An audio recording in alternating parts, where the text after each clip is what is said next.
भाई और बहनों, दर्शकगण, श्रोतागण, मातृशक्ति को नमन। खास, विशेष, मन को अच्छा लगने वाला, दिल को अच्छा लगने वाला, लुभावना और हमारे जीवन में रूपांतरण लाने वाला, जीवन में परिवर्तन लाने वाला, जीवन में चेंज लाने वाला कार्यक्रम में आप सभी का हार्दिक स्वागत है, अभिनंदन है, सत्कार है। खान कार्यक्रम में हम प्रतिदिन हर तरीके के नए नए विषयों पर प्रतिपादन करते हैं और हर विषय हमें कुछ न कुछ शिक्षा देता है, हर विषय कुछ न कुछ जीवन निर्माण की बात करता है। तो इसी क्रम में हम एक बहुत आइडियलिस्टिक कंडीशन की बात हम आज करने जा रहे हैं। तो आज का जो हमारा विषय है, सिद्धांत और जीवन। भाई और बहनों, ये एक नदी के दो तट है, एक तरफ सिद्धांत है और दूसरी तरफ जीवन है। और एक तट से हमें दूसरी तट पर आते हैं तब हमारी यात्रा संपन्न होती है। और उस तट को पूरा करने के लिए जो है हमें ये दो चीजों की आवश्यकता होती है, पहला सिद्धांत और दूसरा जीवन। पहले मैं दोनों को परिभाषित करना चाहूंगा कि दोनों क्या क्या चीजें हैं। जीवन की हम बात करें तो मनुष्य जब जन्म लेता है तो जन्म लेते ही उसके जीवन की प्रक्रिया प्रारंभ हो जाती है। 3, 4, 5 साल बच्चा होता है, वो तुतलाता है और वह बाल क्रीड़ाएं करता है। हालांकि उसका जीवन तो वहीं से प्रारंभ हो जाता है, लेकिन हमें पता नहीं चलता है क्योंकि वो अति सूक्ष्म जीवन होती है। वो तो अपना जीवन एंजॉय करता है, लेकिन हमको उसकी तुतलाहट, उसका बचपन जो है वो हमको एक तरीके से जो है वो बच्चा टाइप लगता है। तो जीवन समझ लीजिए, जब समझ आती है 4-5 साल के अंदर, तभी से हमारा जीवन प्रारंभ हो जाता है। जीवन बहुत ही इम्पोर्टेंट चीज है। हर व्यक्ति जीवन जीता है। और क्यों कि ईश्वर ने जो हमें भेजा है, हमारे कर्मों ने, आयुष्य कर्मों ने हमें इस सृष्टि में भेजा है, तो एक पूरा समय दे करके भेजा है। 10 साल, 20 साल, 100 साल, 50 साल, 90 साल आयुष्य कर्म के अधीन है और उस कर्म के अनुसार ही उतना ही वो प्राणी जीता है। 84 लाख जीवा योनि का कोई भी प्राणी हो, जब वो जन्म लेता है, जन्म के साथ ही उसकी मृत्यु डिसाइडेड होती है, यानी रिटर्न टिकट वो साथ लेकर के आएगा। ये आयुष्य कर्म का फल होता है। 8 तरह के कर्म है, उसकी 148 प्रकृतियां हैं। पूरा जीवन संचालित कर्मों से होता है।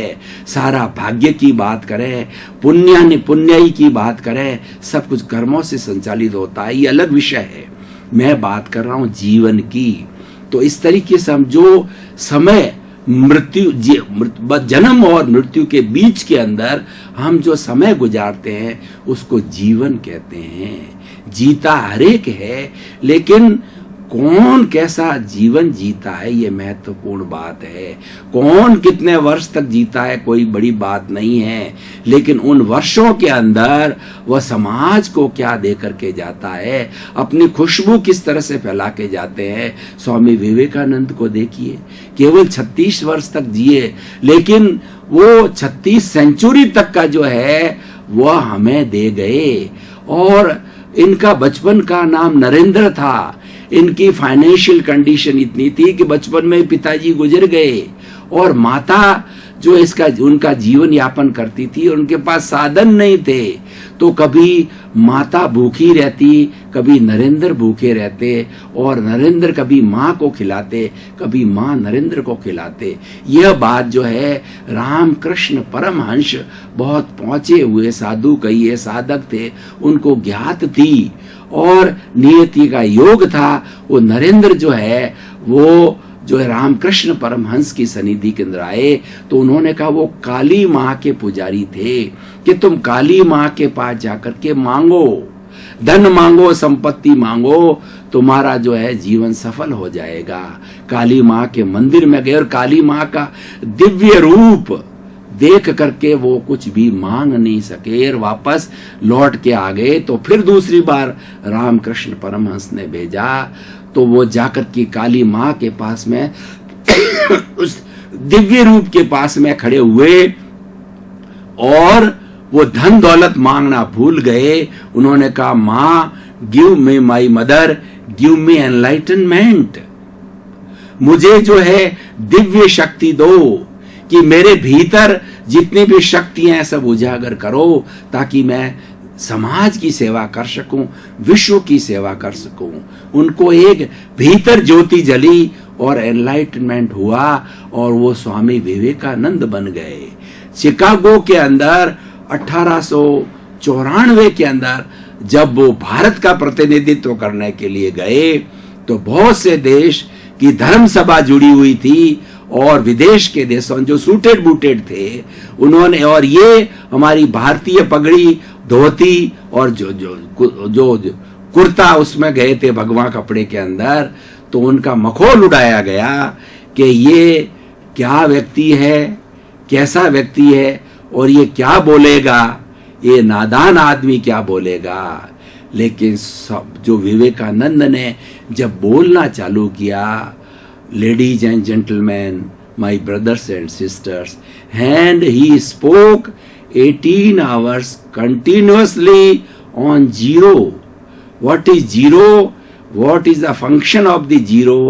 And what contributes zero to the society? And with zero arithmetic, what we can do for the betterment of our cosmos, betterment of our individual life, and betterment of whole creatures which are living in this cosmos। जब ऐसा बोलने लगे तो उनके प्रति कृतज्ञ हो गए और वो स्वामी विवेकानंद बन गए। विवेकानंद से स्वामी क्या विवेकानंद बन गए और जगत प्रसिद्ध हो गए, पूजनीय हो गए। और उन्होंने प्रैक्टिकल वेदांत को बहुत अच्छी तरह से जानने वाले थे वेदांत का प्रचार प्रसार करते थे। उन्होंने प्रैक्टिकल वेदांत किया और उन्होंने युवकों को जगाया। वो स्वयं युवक थे। उठो, जगो, तब तक चलते रहो जब तक कि मंजिल प्राप्त नहीं हो सकती। तो मैं भाई और बहनों बात कर रहा था जीवन की। जीवन ऐसा होना चाहिए। अब हमारा जो दूसरा पक्ष है सिद्धांत, जीवन अच्छा कैसे बनता है, जो मैंने दूसरे तट की बात कही। अच्छा जीवन बनाने के लिए कुछ व्यक्ति को सिद्धांत रखने चाहिए, तो कुछ प्रिंसिपल्स होने चाहिए, कुछ पॉलिसीज होनी चाहिए। और वो पॉलिसी जब आचरण में आती है तो जीवन सफल होता है। वो सिद्धांत के लिए कहा गया, वो सिद्धांत हमारे जीवन में उतरने चाहिए। कहा भी गया है कि if wealth is lost, nothing is lost. If health is lost, something is lost. And if the character is lost, everything is lost. Because the essence of knowledge is conduct. जो ज्ञान का रूपांतरण है वह चरित्र है, और ज्ञान का सदुपयोग, ज्ञान का मुख्य उपयोग चरित्र में होना चाहिए। भारत एक चरित्र प्रधान देश है, ज्ञान प्रधान देश है, और उस ज्ञान प्रधानता के कारण ये सारी सिद्धांत की बात आई। तो सिद्धांत की बात, प्रिंसिपल्स, कुछ प्रिंसिपल मैं कोट करना चाहूंगा। पहले है honesty is the best policy, never tell a lie, always follow the natural laws, natural life, and we should have a balanced lifestyle. We should not hurt any creature of this cosmos. We should contribute always good things to the society, because a man is always remembered who contributes to the society. If you earn the money, a lot of the money for your family, you construct so many bungalows, you increase the bank balance, you create so many amenities for your family, that goes in the account of the family. But what you contribute to the society, what you pay to the society, tan man dhan ki seva, what you do for the society is always countable, and that is remembered. Man vanishes some days, but his fragrance never vanishes. व्यक्ति चला जाता है लेकिन उसकी महक, उसकी यादगार, उसकी अमरता हमेशा रहती है। स्वामी विवेकानंद की मैंने बात की, महात्मा गांधी की बात की, रविंद्रनाथ टैगोर की बात करी, तुलसीदास जी की बात करें, और हम वाल्मीकि की बात करें, कबीर दास जी की बात करें, रहीमदास जी की बात करें, और किस किस के नाम गिनाऊं योद्धाओं की बात करें, हम झांसी की रानी की बात करें, टाटिया तोपे की बात करें हम, और वीर दुर्गादास की बात करें, तो उन्होंने कैसा जीवन जिया, वो सिद्धांत को फॉलो किया, वो अमर हो गए। तो मैं ये कहना चाहता हूं कि जीवन को जीने के लिए सिद्धांत हो तो अमर हो सकता है। वो सिद्धांत की हम बात अभी हमने कही, तो हम उसको हम थोड़ा विस्तार में बात करें। Honesty is the best policy. व्यक्ति ईमानदारी में विश्वास करता है। देखिए, दोनों में समय वही लगता है। ईश्वर ने हर प्राणी को कार्य करने के लिए 24 घंटे दिए हैं, और वही सामर्थ्य है। वो सामर्थ्य आप किस में लगाते हो, अच्छे कार्यों में लगाते हो या बुरे कार्यों में लगाते हो, सामर्थ्य वही है, उसका उपयोग अलग अलग डिपेंड करता है। तो आपने अगर ऑनेस्टी पॉलिसी को फॉलो किया है तो आप अच्छाई के रास्ते पर चले जाएंगे। आपने डिसऑनेस्टी की पॉलिसी को फॉलो किया है, आप बुराई के रास्ते पर चले जाएंगे। ये अवश्य है कि जो सिद्धांत होते हैं उनके रिजल्ट देरी से मिलते हैं, लेकिन वो रिजल्ट स्थायी होते हैं, और वो रिजल्ट सुखदायी होते हैं, वो रिजल्ट अमर बनाने वाले होते हैं, वो रिजल्ट को सोसाइटी को देने वाले होते हैं, वो रिजल्ट कामयाबी की ओर ले जाने वाले होते हैं। और डिसऑनेस्टी या बुराई के रिजल्ट कोई ज्यादा अच्छे नहीं हो सकते हैं। हो सकता है कि टेम्परेरीली व्यक्ति कुछ अपने लोभ को ग्रहण कर ले या कुछ प्राप्ति हो जावे, लेकिन वो अस्थायी होती है, वो वैनिशिंग है, वह नाशवान होती है। इसलिए भाइयों और बहनों, हम हमेशा honesty is the best policy के रास्ते पर चले, और अपने सिद्धांत बना लें कि मैं जो कार्य करूंगा वो ईमानदारी से करूंगा, ईमानदारी से प्रस्तुत करूंगा, ईमानदारी से जीव को पार्जन करूंगा, ईमानदारी से अपनी बात को रखूंगा, और ईमानदारी से जीवन को चलाऊंगा। तो निश्चित तौर पे वह व्यक्ति विश्वसनीय हो जाता है, पूजनीय हो जाता है, और कोई व्यक्ति उस पर अविश्वास नहीं करता है, और उसको बड़े से बड़ा जो है वो भार सौंपा जा सकता। उदाहरण के लिए देखिए, हमारे वर्तमान के प्रधानमंत्री नरेंद्र भाई मोदी, उन्होंने 12 वर्ष तक जो है मुख्यमंत्री के रूप में बड़ी ईमानदारी के साथ, बड़ी कर्मठता के साथ, बड़ी विजन के साथ लोगों को लाभ पहुंचाने की इस दृष्टि से, विकास की दृष्टि से उन्होंने गुजरात को जो है एक स्वर्ग बनाया। तो उनका ये विजन, उनकी ईमानदारी, उनकी ये कर्मठता काम आई। उनको संघर्ष झेलने पड़े। उन्होंने सोचा कि मुझे राष्ट्रीय स्तर पर जाना चाहिए। कुछ पार्टी के लोगों ने रोका, लेकिन प्रकृति ने साथ दिया, नियति ने साथ दिया, और वो सर्वोच्च सत्ता पर आ गए बीजेपी की, और वो जो है एनडीए के हेड बन गए, और बाद के अंदर प्रधानमंत्री बन गए। आज उनकी कितनी बड़ी शोहरत है। अभी हमने उनका विश्वास प्रस्ताव जब आया लोकसभा के अंदर, किस तरीके से शेर की तो वो दहाड़ रहे थे। उनको कोई घबराहट नहीं थी, उनको किसी से कोई तकलीफ नहीं थी, क्योंकि वो ईमानदार थे, कोई चीज छुपाते नहीं थे, जो कुछ करते थे देश के लिए करते थे।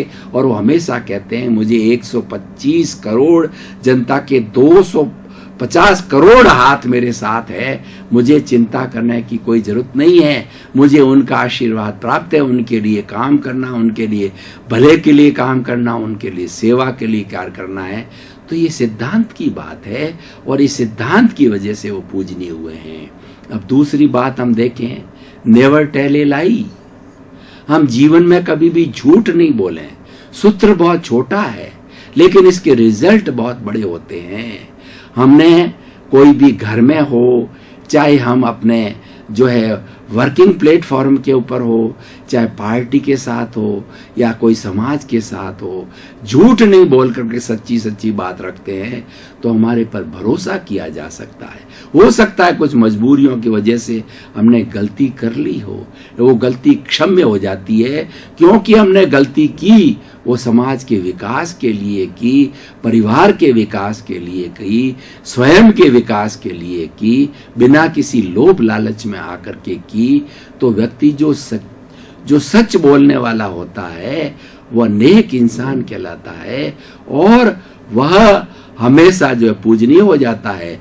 मैं कुछ उदाहरण देना चाहूंगा आपको कि महात्मा गांधी इतने बड़े विश्व के मानी हुई ख्याति प्राप्त व्यक्ति बने और अहिंसा के सिद्धांत के आधार पर उन्होंने अंग्रेजों को मजबूर कर दिया कि उन्हें भारत छोड़ना पड़ा। उन्होंने अपनी जब छोटे बच्चे थे तो मां पुतली बाई से बिल्कुल साफ साफ बिना झूठ बोले हुए अपनी गलती को कन्फेस किया कि मैंने किसी बच्चे की कुसंगत में आकर के बीड़ी पी और मैंने कुछ गलत चीजों का सेवन भी किया। तो उन्होंने कन्फेस किया तो मां ने उनको शुद्ध किया क्योंकि मां के सामने उन्होंने अपने हृदय की जो है पवित्रता के साथ स्वीकार किया और संकल्प की भी लिया कि भविष्य में किसी बुराई की ओर नहीं जाऊंगा। तब जाकर के वो महान बने और इस तरीके से वो विदेश बैरिस्टर बनने के लिए इंग्लैंड जाना चाहते, उनकी मां नहीं भेजना चाहती थी क्यों मां ये जानती थी विदेश उस वक्त जाना करीब करीब प्रोहिबिटेड था कि वहां जाएगा, विदेशी महिला को ले आएगा, शराब पिएगा और उसके मध्य मांस खाएगा। उन्होंने उनको परमिशन नहीं दी। तो बैचर जी एक जैन साधु थे और वो उनकी बहुत भक्त थी। बैचर जी स्वामी ने जो है एक सलाह दी कि हम इसको प्रतिज्ञा करा देते हैं 3 कि तुम बैरिस्टर बनने जाओ, 3 चीजों की अपनी मां की सौगंध खाकर प्रतिज्ञा करो कि पहले तो बात यह है मद्य का सेवन नहीं करोगे, विदेश में मद्य ज्यादा चलता है। दूसरा, तुम्हें नॉन वेज भोजन नहीं खाओगे जो विदेश में बहुत चलता है। और तीसरा, अय्यासी विदेश के अंदर बहुत चलती है, वो तुम तीनों नहीं करोगे। तीनों मुख्य व्यसन के उनको त्याग कराए तब वो विदेश गए। उन्होंने कभी भी सेवन नहीं किया, जीवन भर सेवन नहीं किया, तब वो महात्मा बन गए। तो हमने सूत्र देखे सिद्धांत के, honest is the best policy. तीसरा, नेवर टेल ए लाइफ। तीसरी है कि प्राप्त मन वचन काया से जगत के किसी भी प्राणी को किंचित मात्र भी दुख न हो।